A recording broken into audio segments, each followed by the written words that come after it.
কতিপয় কিছু মানুষ রাজাকার আলবদর শামস, সেই সময় আমি মেট্রিক পরীক্ষার্থী ৭১ সাল।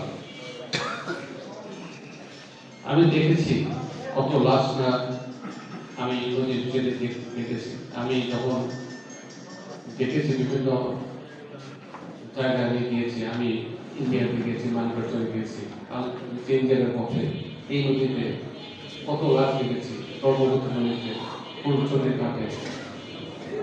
আমরা এমন একটা জাতি যে যুদ্ধ করে এত মানুষ, যার সকল মানুষই এই যুদ্ধের পক্ষে, অথচ কিছু সামান্য কিছু মানুষ কি বর্বরই না হতে পারে, তারা আমাদের বিপক্ষে সেই সেনাবাহিনীকে নিয়ে আমাদের পালন করে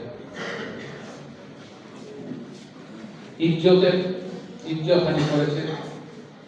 তাদেরকে আমাদের যুবক ভাইদের বর্বরভাবে হত্যা করেছে। আজকে মুক্তি যোদ্ধাদের সামনে দাঁড়িয়ে আমি তাদেরকে সম্মান জানাতে চাই। একটি আন্দোলন, ভাষা আন্দোলনের মধ্য দিয়ে আমাদেরকে বাঁচতে শেখার সাহস জুগিয়েছে। সেই সাহসেই আজকে আমরা একটি দেশ পেয়েছি।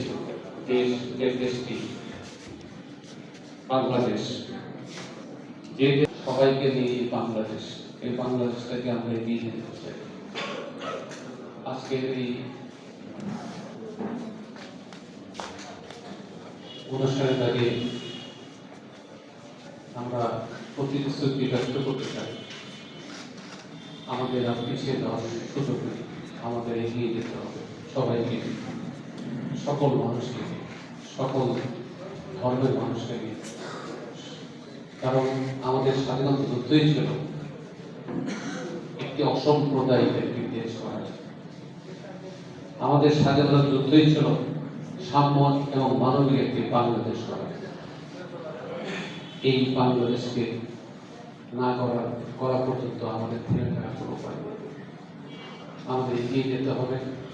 আমরা বিশ্বাস করি শহীদ রাষ্ট্রপতি জিয়াউর রহমান এদেশের স্বাধীনতা ঘোষণা করেছিলেন।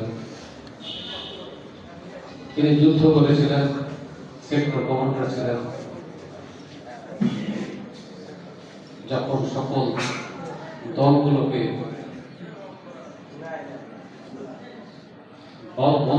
সকল দলকে বাতিল করে একদলীয় শাসন বাকশাল কায়েম করলো, তখনও কিন্তু ওই শহীদ রাষ্ট্রপতি জিয়াউর রহমান গণতন্ত্র দিয়েছিল। কাজেই আজকের ইতিহাস আমরা দেখতে যাই, এই শহীদ রাষ্ট্রপতি জিয়াউর রহমান এবং খালেদা জিয়া এবং আজকের তারেক রহমান তাদের যোগ্য উত্তরসূরি হিসাবে আমাদের বাংলাদেশ করার দায়িত্ব নিয়েছেন।